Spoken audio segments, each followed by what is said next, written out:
shall I go? I'll go. I was told 12:30. Okay.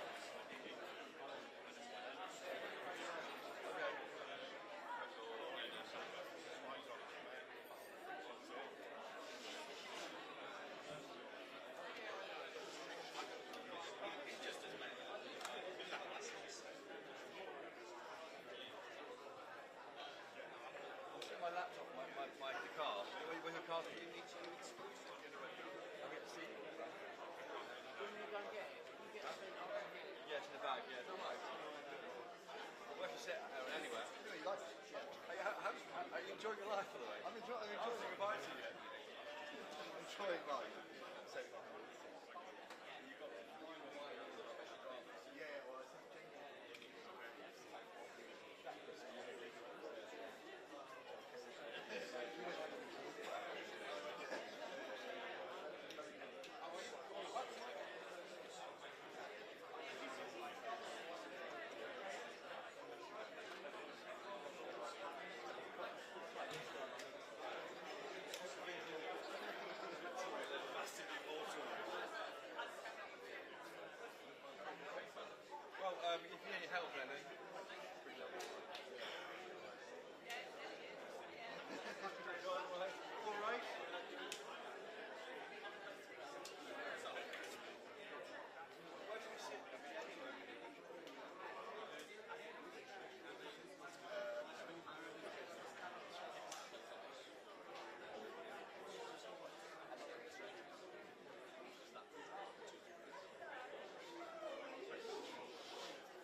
How's it going? Good. How are you? Yeah, good. Good. How's the journey down? Lovely. Yeah? Yeah, beautiful. Beautiful, Just yeah. gorgeous, honestly. It's definitely a gritty choice. Yeah. Because lots of people driving past as we're coming in were shouting not very nice things about Nigel. So I wonder I'm not quite sure it's the stronghold of the business. well, exactly if they're slightly relying on maybe a bit of a cheap assumption. From us. Yeah, right. Well, no, like as in that this is going to be Farage land, and it's not necessarily. We shall see. We'll see. Good to be on the best campaign. Oh yeah.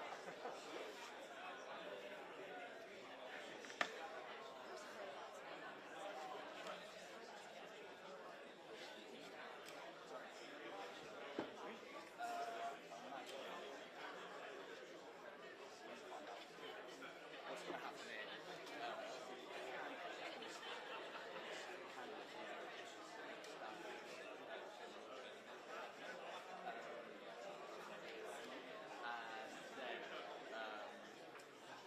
Then the lecture will introduce so I imagine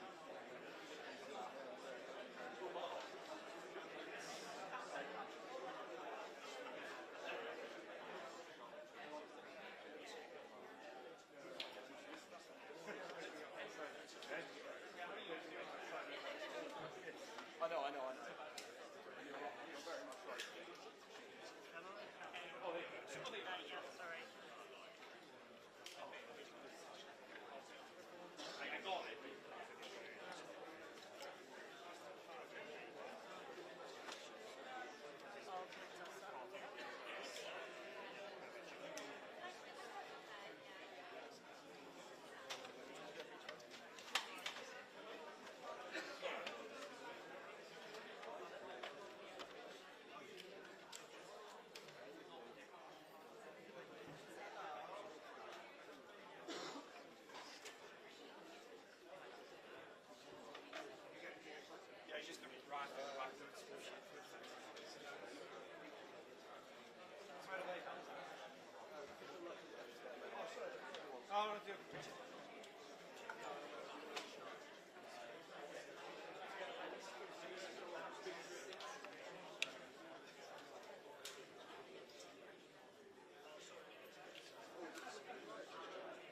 up.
stand here during the...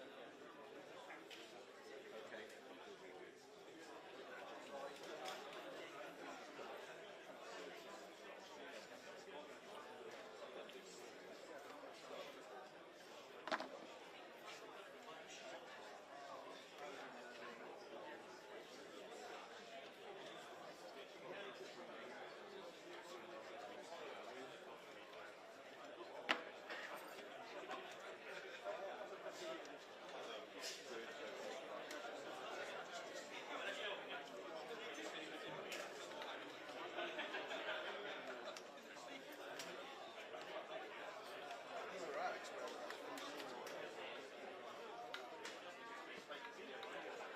Yeah, like, I mean, got four fucking California.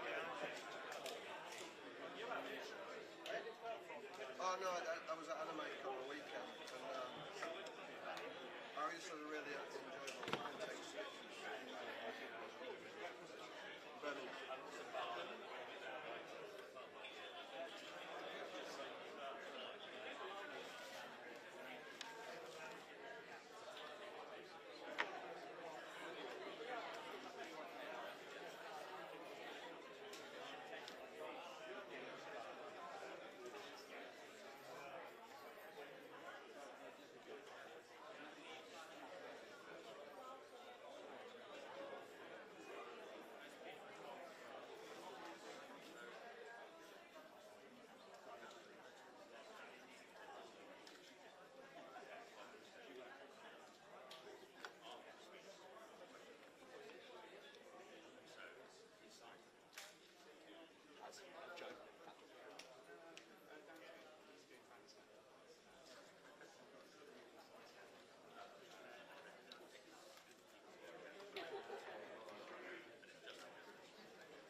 Ladies and gentlemen, is he a reform? Of course. If everybody can sit down, that'd be good. Just a quick introduction. In fact, Gareth will introduce himself, and he will introduce Mr. Farage after that. So thank you very much for your time. Gareth. So, I'd like to welcome you all to the Welsh Valleys and the Gurnos. I'm Dr. Gareth Thomas. I'm the candidate for this area, and I'm here to just quickly discuss how poorly the Welsh Labour Assembly have been. For 25 years we've had nothing but, well, nothing really, within the Welsh Valleys. So, and being somebody who's actually been in hospital several times and in A&E 3 times in the last 8 days, I can tell you that the waiting lists are anything from 4 hours to 30 hours. I waited for this broken leg for 30 hours, and my mother waited 11 hours not being able to breathe in hospital. So for the Welsh Labour to say that it's actually 20 minutes and 4 hours out, it's a complete joke. So I just, yeah, there's much more I'd like to talk about, but I'm here to actually introduce the man himself, Mr. Nigel Farage.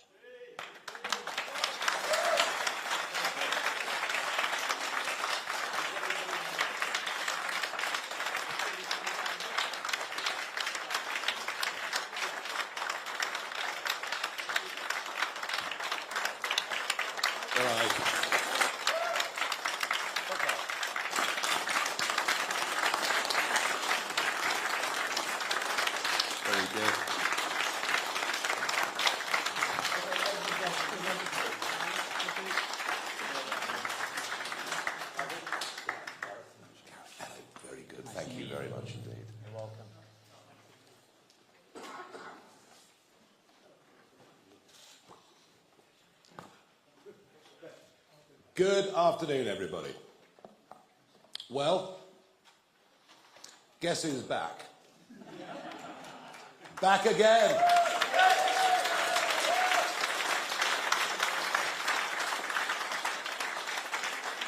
I did not for one moment think I'd be standing here and doing this ever again, but I am, and I'm doing it. But I come out of retirement, and I'm doing it because I genuinely feel that Britain is broken, that nothing actually works anymore, that we're broken economically as our national debt explodes, as our debt repayments are now over £90 billion a year, interestingly the same amount as the education budget. But of course it's that generation that are going to have to pay for all of our mistakes for years to come. I feel increasingly we're broken socially. And it doesn't matter what crime statistics the government quotes at us, we all feel less safe on our streets. And I think we've reached a point now where most crime even goes unreported. And I'm in absolutely no doubt that we are in decline culturally. We've begun to forget who we are, what our history is, what we stand for. We've put up with the minds of our children from a young age right through university, frankly, being poisoned about what this country is and what it represents. And all of this would be manageable if there were some clear political solutions. But I think our politics is perhaps as broken as all of the other factors that I've listed. And I was very struck over the last couple of weeks. I've been involved in 2 7-way debates with party leaders and main representatives, one on the BBC, one on ITV, which descended really into a shouting match between Penny Mordaunt and Angela Rayner. And yet, when you listen to what they were arguing over, it seemed to me that the more they argued, the more they seemed the same. We're going through a breakdown of trust in politics, where manifestos, one after another, can keep making the same promises, and no one believes now, frankly, a word that they say. Which is why today, specifically, is not a manifesto launch. Because if I say to you, manifesto, your immediate word association is lie. And that is, I think, wholly unsurprising. There are also many millions of people out there, not just disappointed over manifestos, but a lot of Brexit voters, millions of Brexit voters out there, genuinely disappointed. They believe that by voting for Brexit, and actually the reason we saw the turnout on the scale that we did, is that we'd actually get a grip on mass migration into Britain. We'd get back proper control of our borders, and none of that's happened. In fact, the very opposite has happened. So there are feelings of disenchantment there as well. They, of course, also run through our millions of small businesses who thought, well, at least the regulations, at least the rules will get easier. Some people say to me, well, Nigel, that's a failure of Brexit. Oh, no, it isn't. It's a failure of a sovereign government to implement the will of the people and, indeed, its own manifesto. And I also think there's a complete lack of leadership. I'm not, going to say personally abusive things about Keir Starmer or Rishi Sunak. I'll leave that to the rest of the establishment to be rude about me, because I couldn't care less. It doesn't matter. I'm pretty used to it. I've even got used to people throwing things at me, but there we are. But there is a lack of leadership. People actually need some sense of being inspired, some sense of believing there's somebody up at the front that believes in what they say, says what they believe, and is going to show a way forward for the country. And I don't believe we have any of that either. So I've come back into this because I think there is now the most enormous gap that exists between the two big Westminster parties. And I say Westminster because it is very much Westminster and Oxford University thinking that dominates these parties. A huge gap between that and the conversations that I hear being had by families and people around the rest of the country. I could see it before the Brexit referendum. I could see this huge gap between our political class and the people. And the Brexit result, the shock of that result, showed us that it existed. I now believe that gap to be even bigger than it was before that referendum back in June 2016. So we've chosen to launch our contract with you. Now look, we are not pretending that we are going to win this general election. We are a very, very new political party, and we would have much preferred this election to take place in October or November. I personally was a bit crestfallen initially by what Rishi Sunak said when he announced July the 4th, but we are running very fast to catch up. And I genuinely believe that our campaign now has some momentum around the country. We've seen that in some of the opinion polls, and particularly encouraging and a rapidly increasing number of young people, and I'm talking the 18 to 24 year age group, are now coming to reform UK's cause. So this is not something with which we're going to govern the country. That's not possible in this election. Although this election is, for our party and for me, the first important step on the road to 2029. Our aim and our ambition is to establish a bridgehead in Parliament and to become a real opposition to a Labour government. And I say that because I can't see Sir Ed Davey providing real opposition, because actually on many fundamental policies, the Liberal Democrats and Labour, frankly, don't vary very much. And I certainly can't see the Conservatives providing opposition, because they don't agree on anything. They spend most of their days arguing among themselves, and they're split down the middle when it comes to policy. They're certainly split down the middle in terms of their attitude towards me. Goodness gracious. You had Suella Braverman virtually proposing political marriage over the course of the weekend, whilst at the same time, Lord Cameron, goodness me, they dragged him back. Talk about back again, crikey. And we had Lord Cameron generally being fairly abusive. And that sums up where the Conservative Party is. So we're a party that knows what we believe in. We get the fundamental principles of what we're about. We believe in the family. We believe in community. We believe in country. We know exactly what we believe in. And our aim is to provide clear, consistent and growing leadership during the course of the next Parliament. But not just in the Parliament, around the country too. And it's my aim that we turn this into a big, genuine mass movement of people. And I believe that that is actually highly achievable. So we've chosen to launch our contract in Wales, which seems highly, highly appropriate. After all, Labour have been in power here since 1997. So perhaps there are some lessons that we can learn from 25 years of Labour government in Wales, that are perhaps what we might be looking forward to in just a few weeks' time when Sir Keir Starmer becomes our Prime Minister. In Wales, taxes are higher. Yes, they are. Council tax is higher, on average about £500 per median property, than it is in England.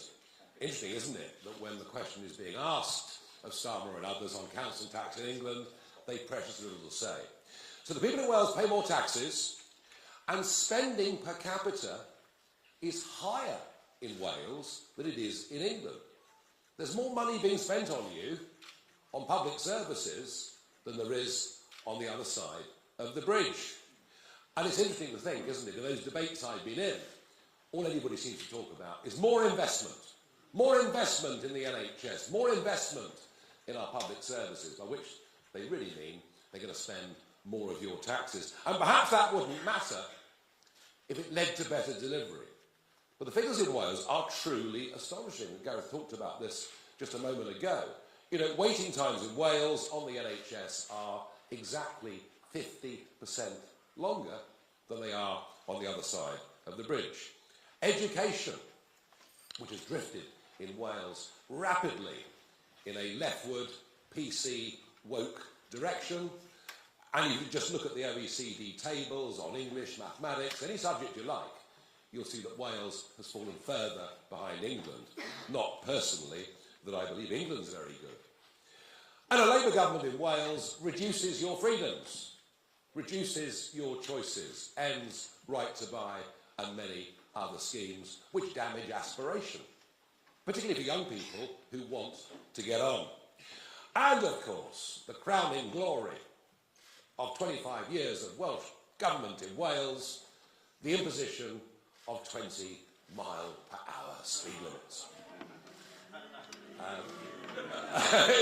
Well, it led, didn't it, to one of the most astonishing petitions you've ever seen.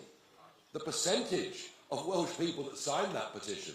Well, I mean, I've never seen a petition actually quite like it, although, of course, we're rather used to all of that with UNES and Mr Khan up at the other end of the country in London. So it gives us some idea that in terms of outright policy, Labour's not very different to the Conservatives. It's just more incompetent. It just wastes even more money than Conservative governments do. But here's the point about things going so badly wrong in Wales over 25 years. There's been no proper, clear, consistent opposition voice. Frankly, the Conservatives in the Senate have been feeble, to say the very least. And that is the argument. Wales really gives us the perfect example of what I'm talking about. We need to have good, strong opposition that can mobilise people in very, very large numbers. So we know what we stand for, we know what we're for. We're for controlled borders, we're for promoting genuine economic growth. We're for helping the little guy. You know, millions of men and women out there trying to get on, trying to do their own thing, and yet a Labour and Conservative party that only ever listen to the giant global corporates. We're about trying to restore some trust in politics. You might dislike what we say. You might not want to vote for what we say, but at least we do say what we mean. And we want to have an absolutely radical rethink of the way in which our public services are run. And yes, that does include the National Health Service. It's been very, very difficult to have any conversation about the NHS over the course of the 25 years that I've been involved in politics without someone pointing and screaming, you want to privatise it. All we want is an NHS that is free at the point of delivery that actually works. And how we get there, frankly, I don't think most people could give a damn about. So they're the things that we're going for. And of course we would like the state to take far less of our money than it's currently doing, and will go on taking more and more, I'm sure. I've said from the start, this should be the immigration election. I have no doubt about that. I think the population explosion, the impact that it's had on people's lives, is the dominant issue. How can you discuss NHS waiting lists without discussing the fact that the population has risen by 6 million people since David Cameron came to power back in 2010?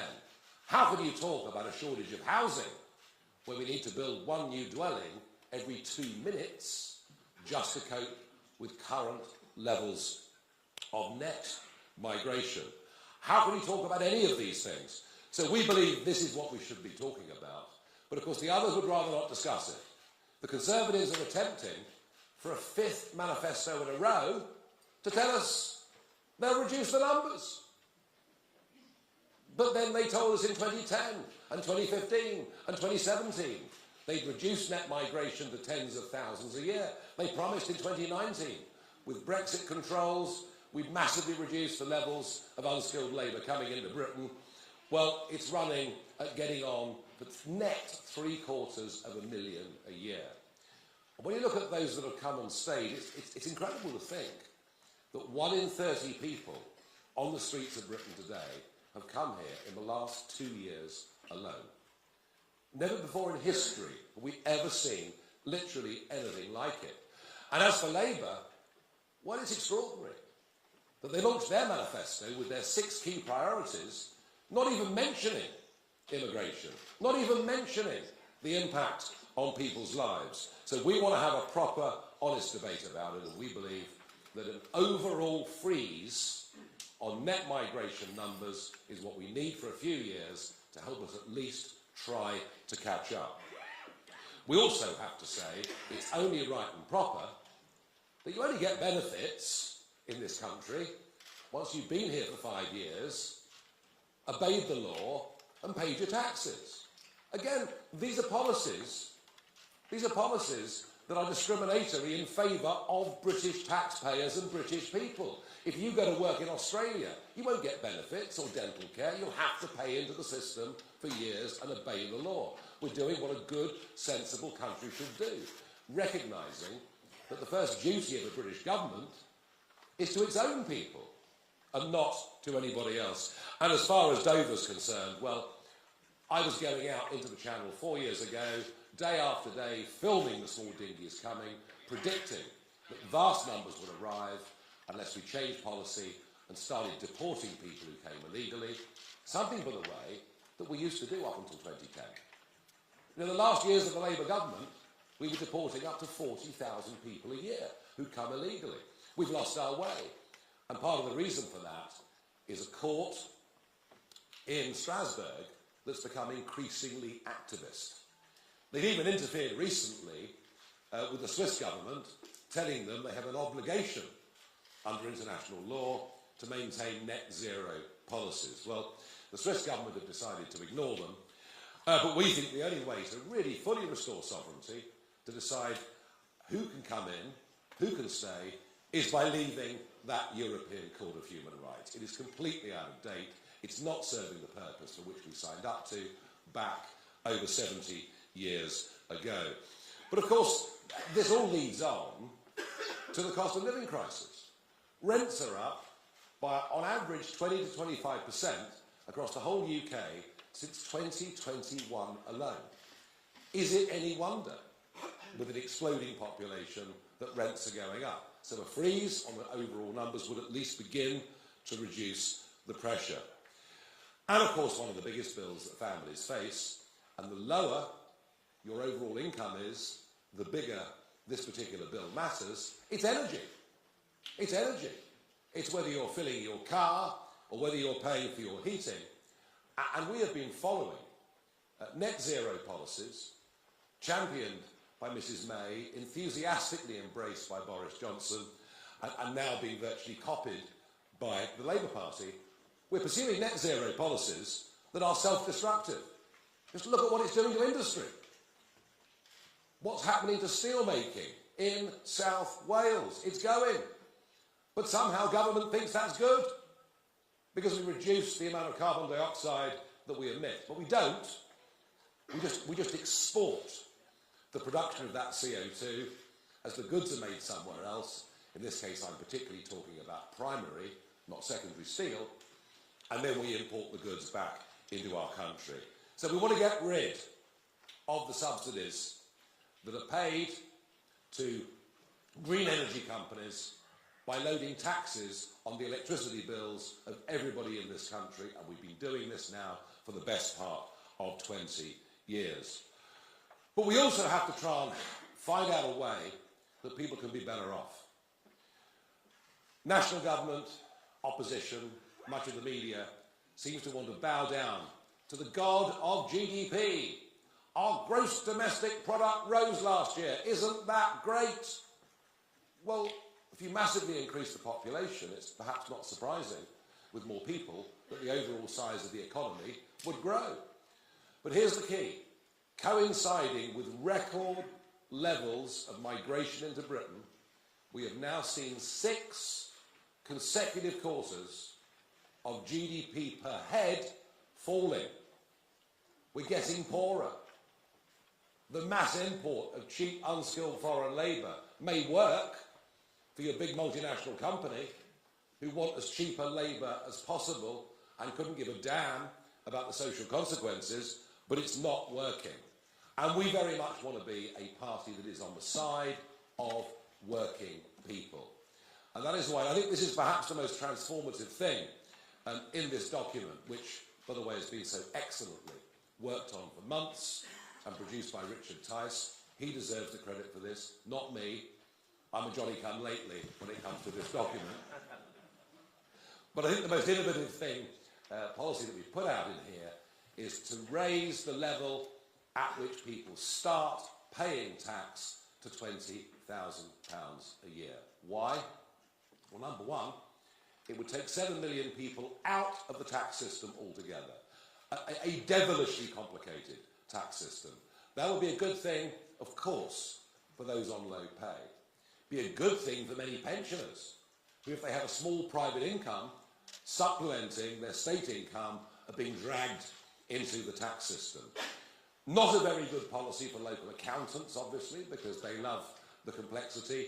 Not a good policy for civil servants, because we could probably get rid of a few with a mass simplification like this, but also a huge incentive, a massive incentive to get people back to work.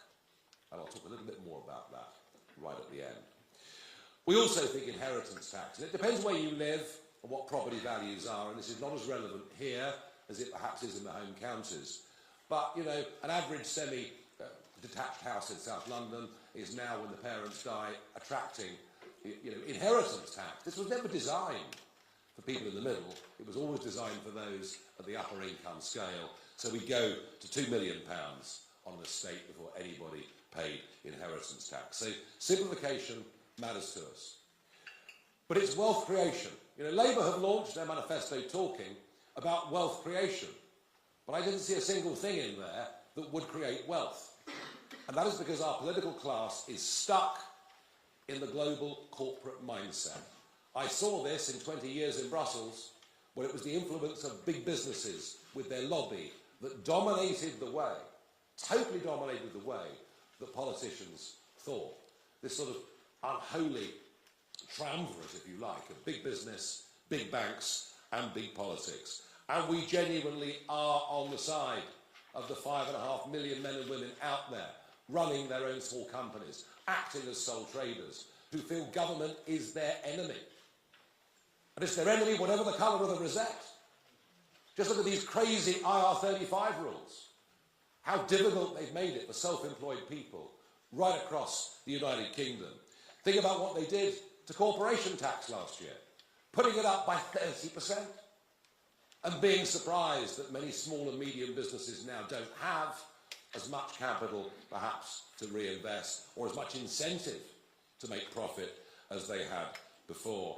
And the other group of people who feel betrayed by the lack of Brexit delivery, there's the broader population who voted for lower numbers, but there's the business community, who genuinely thought and hoped that by getting rid, by streamlining so many European Union rules, that their lives would get easier. They haven't. They haven't. The government blames COVID. Because of COVID, we couldn't do these things. Well, I would argue they didn't have to lock us down repeatedly. Once was probably more than enough. But we have not. And you know, Rishi Sunak and others promised they'd get rid of thousands of EU laws. They simply haven't done it. And actually, in some sectors, the regulatory authorities in Britain have made life for men and women running small businesses even harder than it was during the time of EU membership. So we believe that genuine economic growth doesn't come from half a dozen giant multinationals. It comes from the simultaneous actions of hundreds of thousands of people, millions of people, deciding they're going to have a go. And of course, these people don't benefit on holiday pay, they don't benefit on sickness pay. These actually really, economically, these men and women are the heroes of the country. They deserve encouragement, and the more people that do it, the greater the wealth that we will create. And we need wealth. Of course we need wealth. And one of the areas where we need to spend money is defence. I can't think the world has been in a more perilous place at any point in my lifetime. I was born after the Cuban Missile Crisis, just to clarify.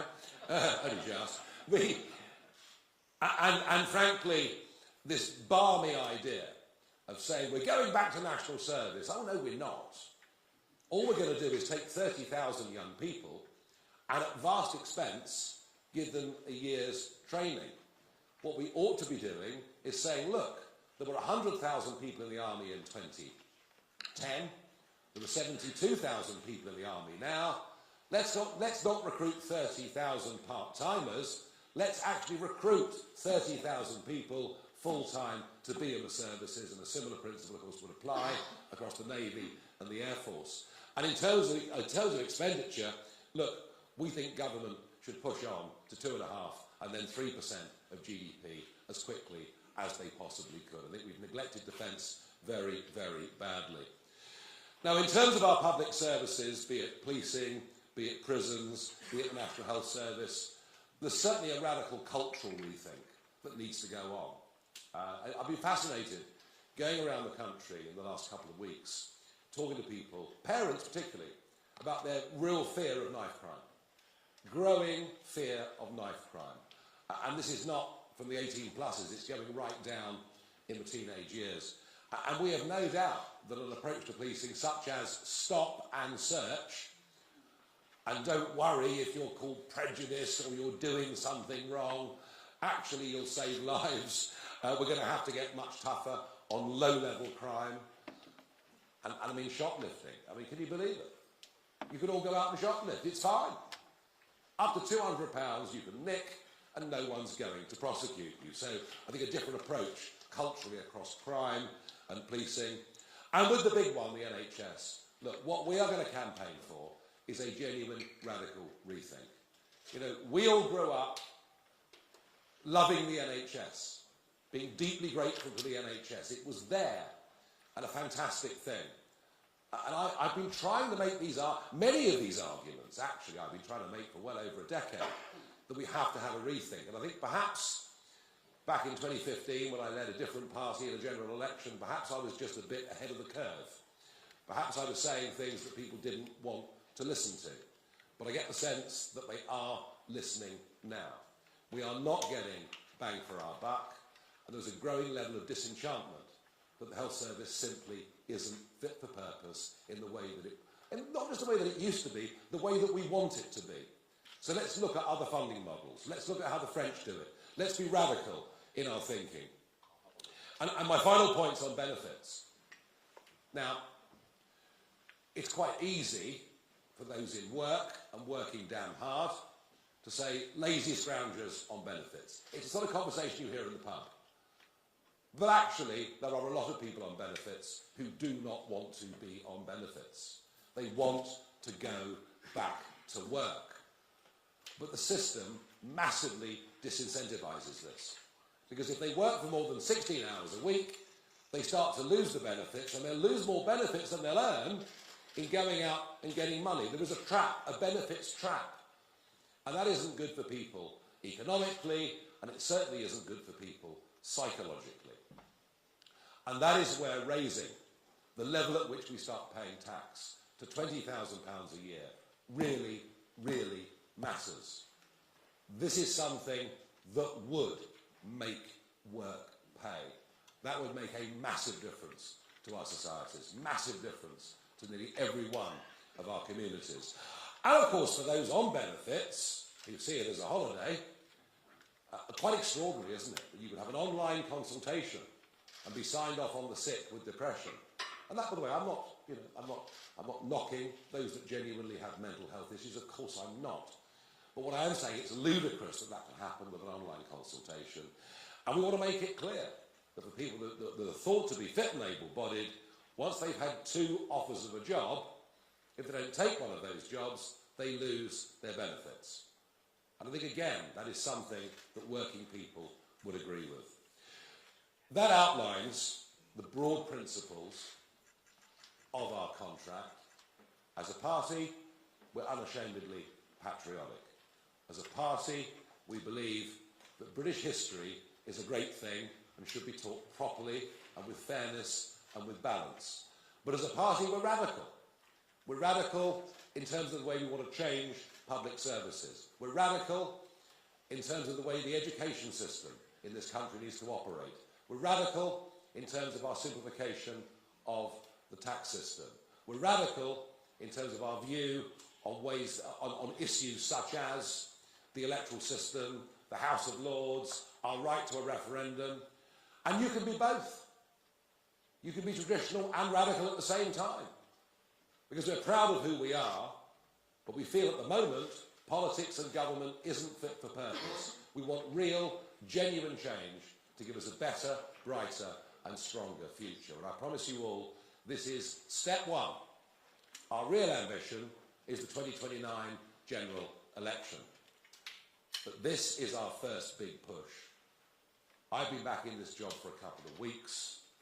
I sense we're doing really rather well. Thank you. Now,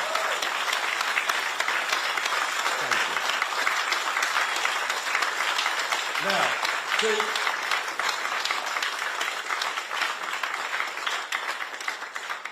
Now, I was asked to do the easy bit today.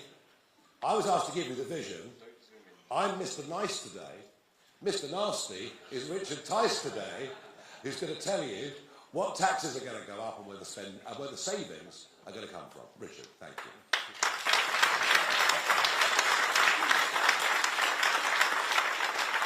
Thank you, Nigel. Thank you. Well, a very good afternoon. It's great to be here. Rarely been introduced as Mr. Nasty.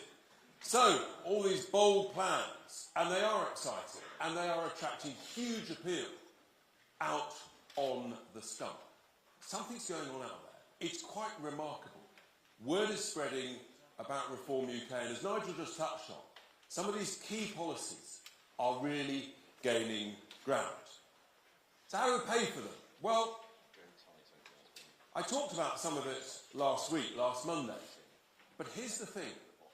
Lots of people in the media say, oh, it's unfunded tax cuts. No, let's get this real. It's unfunded spending. That's what's got us into a right pickle. Our fiscal deficit in the last year to April, no one talks about it. We spent about 120 billion more than we earned. There's a few key big things here. And unlike some of the other people in their plans, other parties, they're not honest with you about the costs and how you're going to pay for it. We are, because it's set out in this contract. So last week, I spoke about this issue of the Bank of England paying your taxpayers' cash on all the money that was printed. And it's about 35 billion a year based on current interest rates. It's quite hard to explain, but here's the point. It's about £700 per year. You know you're making progress when within 2 hours of finishing that press conference last week, I was attacked by none other than the lobby group for the big banks, the vested interests, who seem to think that they have a right, the big banks, to make big profits on the money that was printed to save them going bust. Really? Let me repeat. We are the real party on the side of the workers, not the Labour Party, what I call the cafe latte Labour Party, that's on the side of big business. So that's the first thing. When they printed all this money, they didn't tell us that when interest rates went back up, it would cost us an absolute fortune transferring our money to the big city banks. They didn't tell us that, but that's what's happened. Unfunded spending. The second big item, of course, is the cost of net zero. So when Theresa May had a 90-minute debate back in, I think it was 2019, 90 minutes to sign up to net zero, put it in legislation, no one said, well, hang on, how much is this going to cost? What's the spending? The truth is, even if they had that debate, they wouldn't have had a clue. You've got people like the Climate Change Committee saying it's 1.2 billion. You've got the OBR saying it's 1.4 billion. You've got the National Grid, perhaps being a little bit more honest, saying it's 3 trillion. Sorry, those are trillion numbers. The numbers are so big. 1.2 trillion, 1.4 trillion. The National Grid says it's 3 trillion. Impossible to work out what that means. 3 trillion? I mean, is it 100,000 per household? No one talked about this spending, the cost to get there.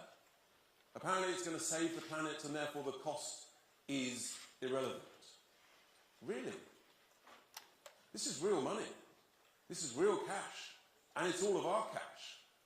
And apparently it's going to be good for the environment. Well, where I'm campaigning to be elected, one of the big debates is the implications, the consequences, which is happening now all over the country, of this drive towards offshore renewable energy.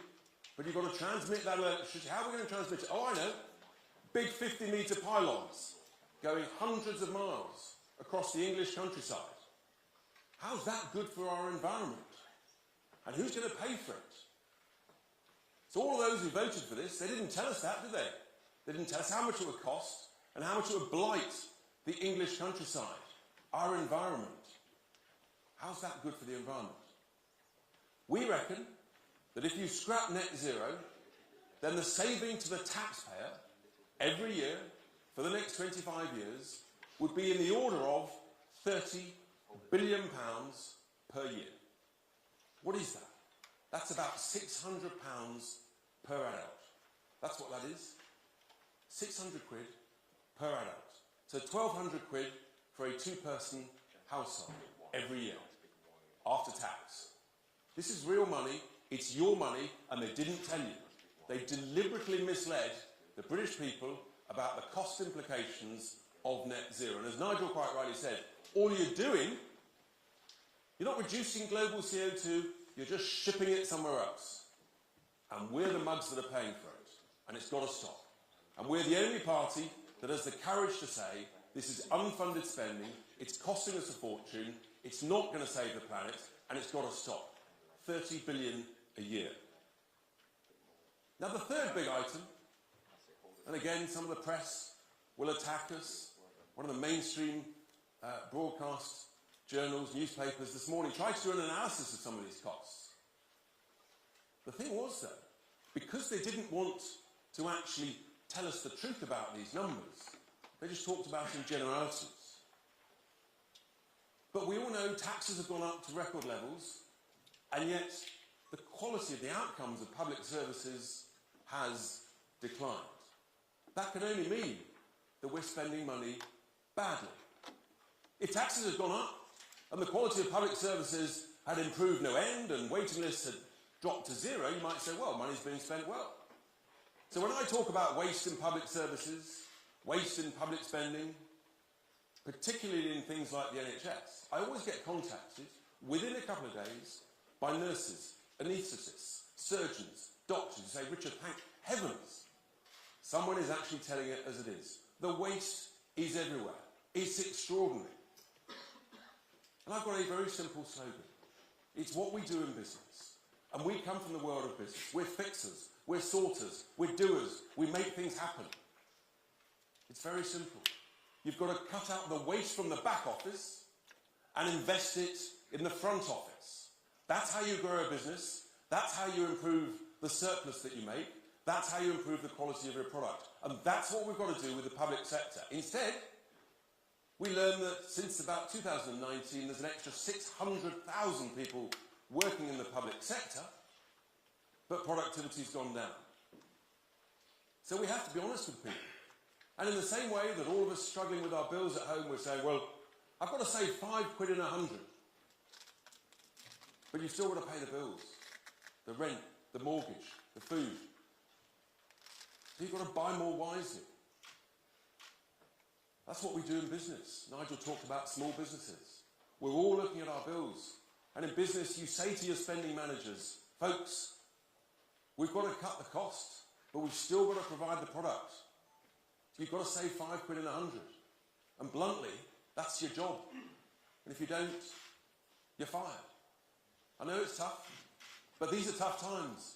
And when the going gets tough, guess what? The tough get going. That's the reality. And that's what's got to happen in the public sector. When they introduced the Equalities Act in 2010, and all well-meaning, well-intended things like diversity, inclusion and equality, it sounds lovely.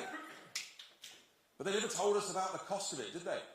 They never said it's going to cost hundreds and hundreds of millions every year, and productivity is going to go down as you move towards mediocrity. So I simply don't accept the nonsense that's talked by those in the Treasury and in the main two parties who say you can't save any money in the public sector.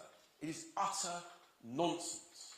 We know it's nonsense because of those extra 600,000 people. We know it's nonsense because the size of the cake that Nigel's talked about in the NHS, it's up to about 11% of the size of the cake, and yet waiting lists have gone down. That is the proof that we can spend money better. We can save money in the back office and invest it in the front office. And I know it sounds glib, but the numbers are big.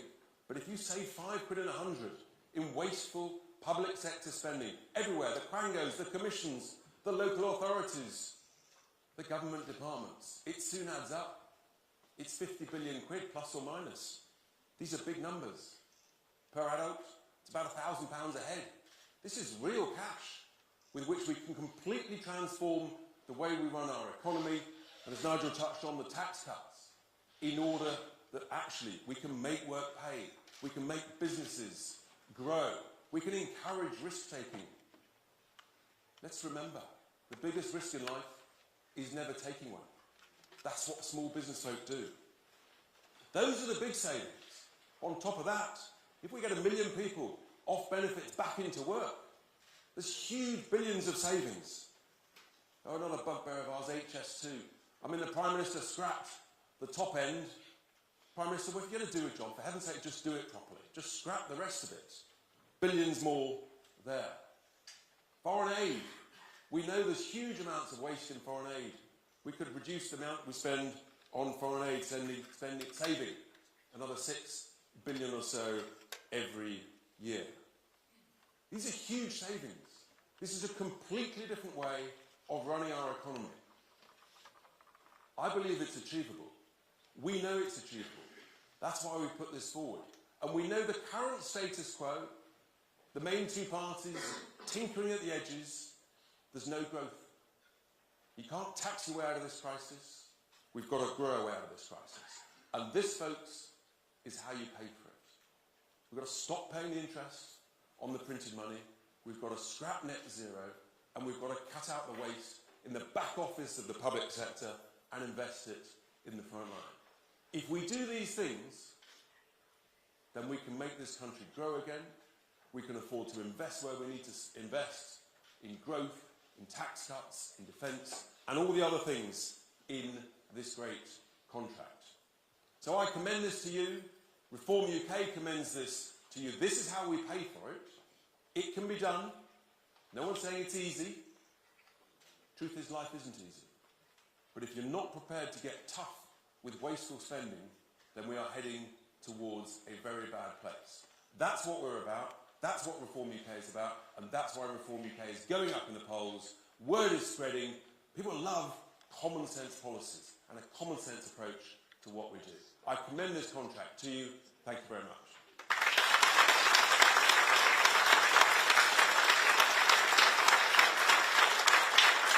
So,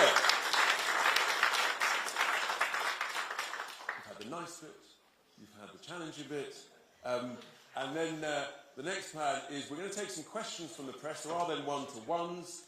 We're also going to, it's very important with a contract is not valid, of course, unless you sign it.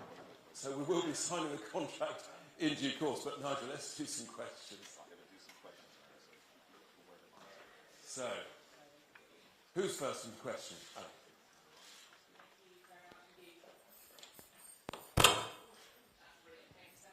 Hello, Mr. Farage, Mr. Tice, Alex Forsyth,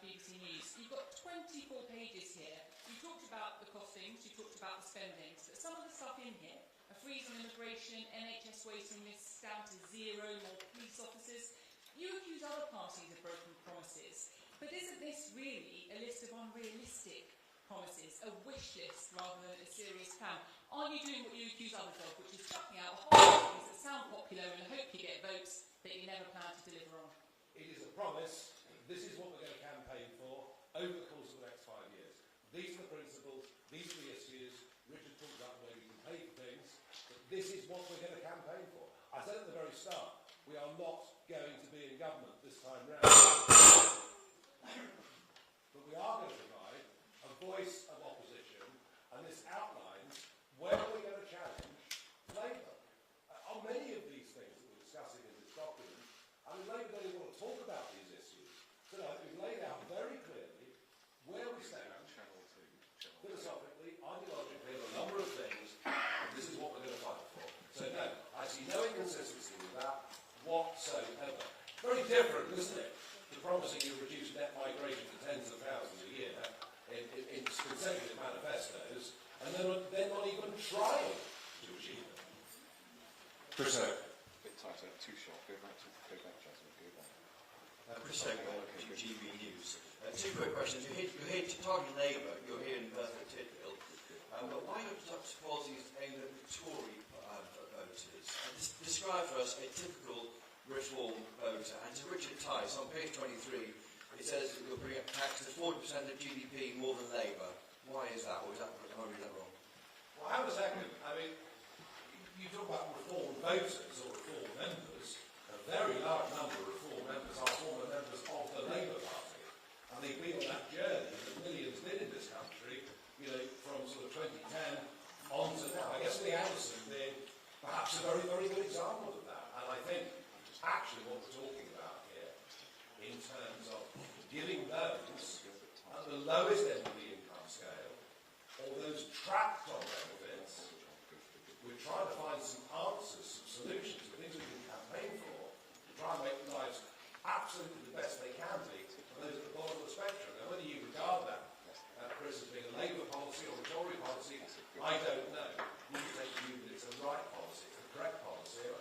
I actually think that what's interesting is immigration, the subject, is always considered to be a right of centre debate across Europe. Increasingly, it's something that parties on the left of politics are talking about as well. So I don't think it's sensible to pigeonhole much of what's in there as being Labour or Conservative. But I do believe, as Richard said, there's an awful lot of common sense. And these are the things we're going to campaign for, and I think they're going to gain widespread, considerable public support. Thank you. Just on your second point, Chris, yes, there's a simple expression here, which is that smart tax cuts that create growth pay for themselves over and over and over. And if we get higher growth, then guess what? You get higher tax revenues. And the compounding effect of that over a 5 to 10 to 15-year period is absolutely massive. And there's not enough discussion in this country about the benefits of growth. And there's no idea from the mainstream party about that. So what we put in there is an estimate. If you grow the economy by an extra 1 to 1.5%, then the extra revenues, tax revenues, would be about 10 billion. Look, that's the reality. We've got to talk about growth and the benefits. Who's next? Sam Coates.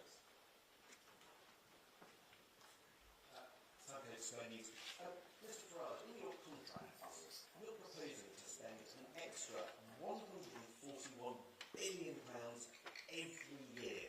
That's about 30 times the amount that Labour is spending, 10 times the amount the Tories, 3 times the amount that Liz Truss wants to spend. You did say that you were going to win the next election, but the scale of this is deeply unserious, isn't it? That's right, it's radical. It's fresh thinking. It's outside the box. It's not what you're going to get from the current Labour and Conservative parties who are virtually indistinguishable, frankly, from each other. Is this radical fresh thinking on economics? Yes. Is it radical fresh thinking on constitutional change? Yes. Is it very radical change on the way our education system is currently bringing up our young children? Yes. Britain is broken. Britain needs reform. That's what we're here for. That's what we're trying to do. And Richard has also suggested some very interesting radical changes to pay for it.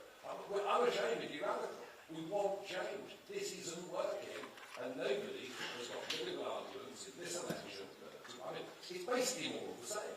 It is going to be a Labour government. We all know that. I said that 2 weeks ago when I came back, when Richard passed me the ball or the hand grenade, whatever it was. And, you know, I said that 2 weeks ago, that Labour are going to win. This is about who the opposition is going to be, and what we're talking about, and we're going to fight for over the course of the next 5 years. So, no, there's no rowing back from me, no apologies from me on this whatsoever.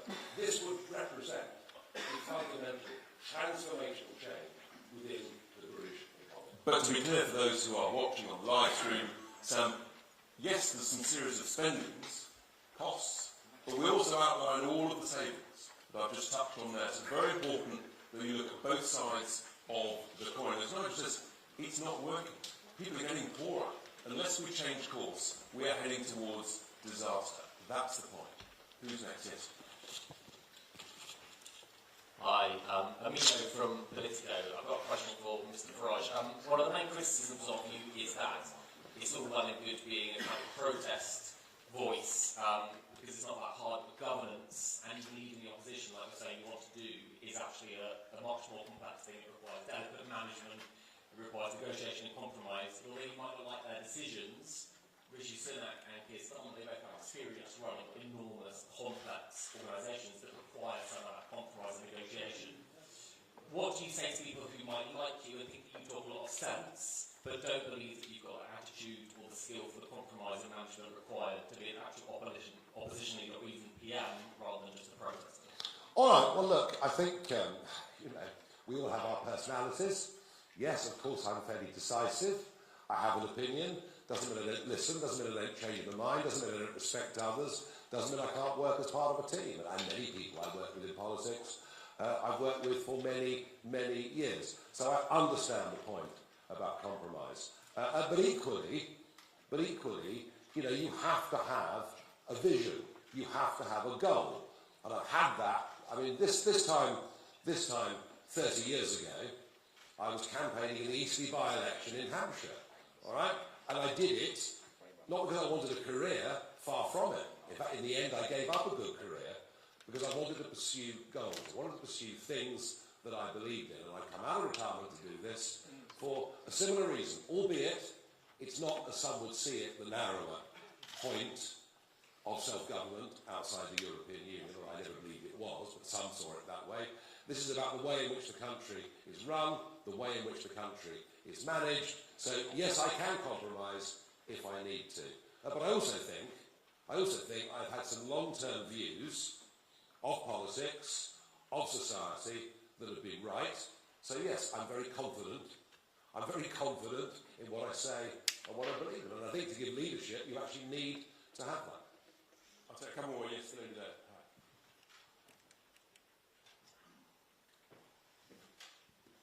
Hi, Catherine Jones from S4C. You're here today in one of Wales' most deprived areas. Are you giving people here hope at this election, or is it just a list of things to hate, from immigration to devolution? That question is very closely linked to the previous question. In this sense, this is not a protest document. This is not a protest vote. And it's been a common misconception with all the campaigns that I've run over the years. I remember sort of in 2011, 12, 13, you know, every by-election we hear, well, that was a shock result for UKIP. The protest vote is growing. It was always a protest vote, as people are suggesting this is a protest vote. When you actually poll people that voted for parties I led back then or now, when you poll them and ask them, is it a protest vote? They say, no, it's not a protest vote. We believe in what they're saying.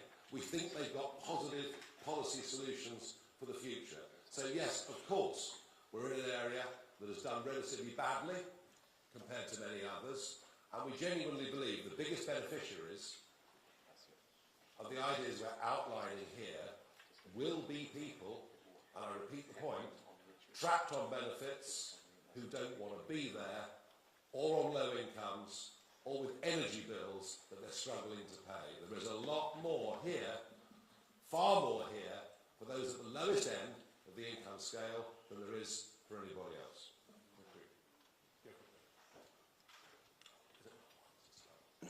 Hi, thank you. Gary Nolan from Sky News. You say you want to find £50 billion of public sector waste every year. That's an enormous figure. Where exactly do you plan to find those savings? And is this just code for cuts to public services?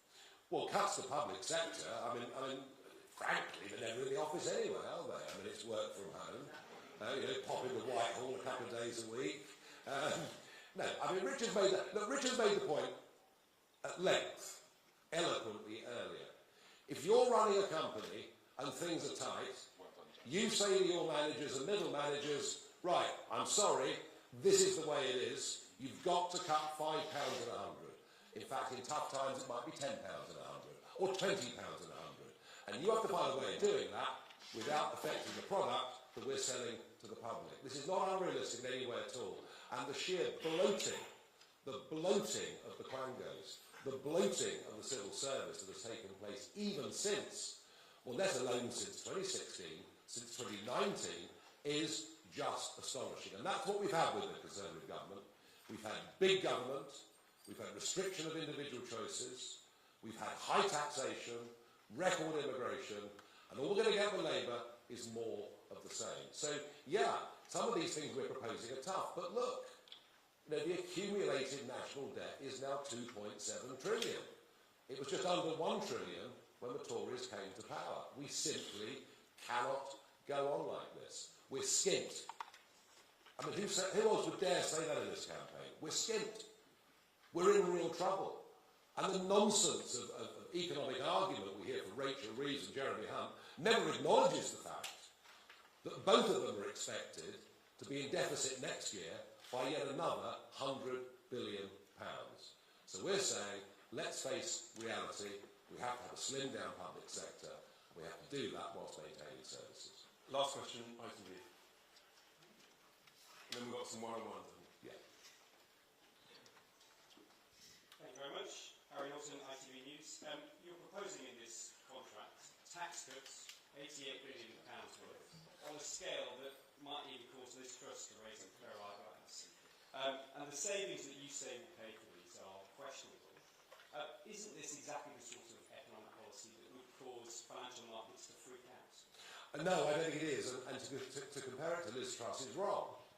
Yes, Liz Truss wanted to talk about growth, but nowhere in her proposal could we see cuts on the one hand to compensate for the giveaways on tax. That was the fundamental mistake that Kwasi Kwarteng made with that budget. We're not making that. And sure, you can question our numbers, but actually, I think, in particular, what Richard has brilliantly illustrated with the interest being paid to the banks not being my favourite set of organisations, I can tell you. And this is something that is now picking up more and more economic approval. Former deputy governors of the Bank of England and others saying Richard's on the right track with this. So no, and in terms of financial markets, well, of course, the French bond market is very interesting this morning if you look at it. Look, I think an idea that says we want to regenerate the British economy, an idea that says we want to bring back manufacturing to our economy, an idea that says we have to accept the fact, whatever our view, we'll be using oil and gas until 2050, so why not produce our own in this country rather than importing it? I think all of these things actually would be quite bullish for financial markets, even if there was initially a bit of a political shock. But look, let's be realistic. I repeat the point. We ain't going to win this election. This is our first big election. But we are well on our way, if you believe the MRP polls, etc. at the weekend, we're well on our way to establishing, that bridgehead in the House of Commons.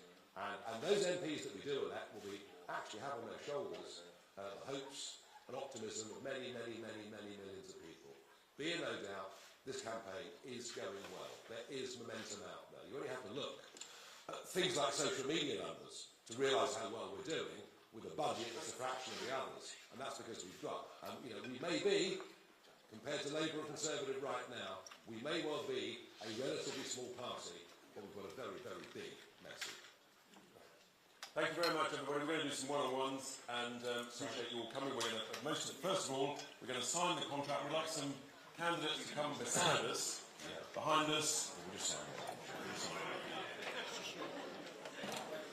Come and get some candidates behind. Come behind. That'd be great. Yeah. Have we got a sharpie? Okay.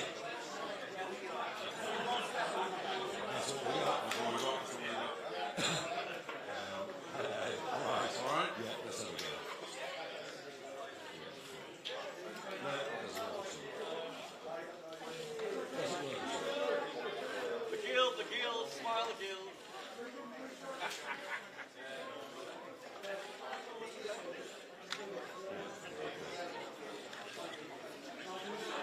Yeah, 1, 2, 3, 4. Give a branding one.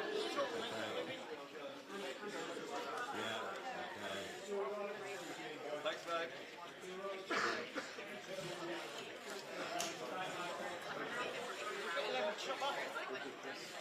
Hey, Wayne, what's that?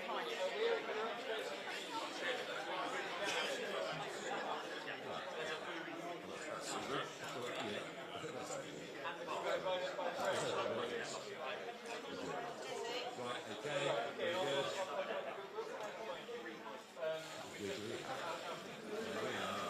The guy with the wiggly hand gets it, doesn't he?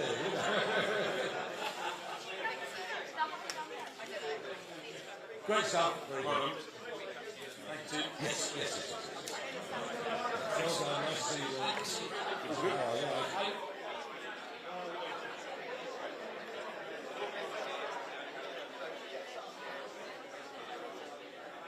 Cheers, Tim.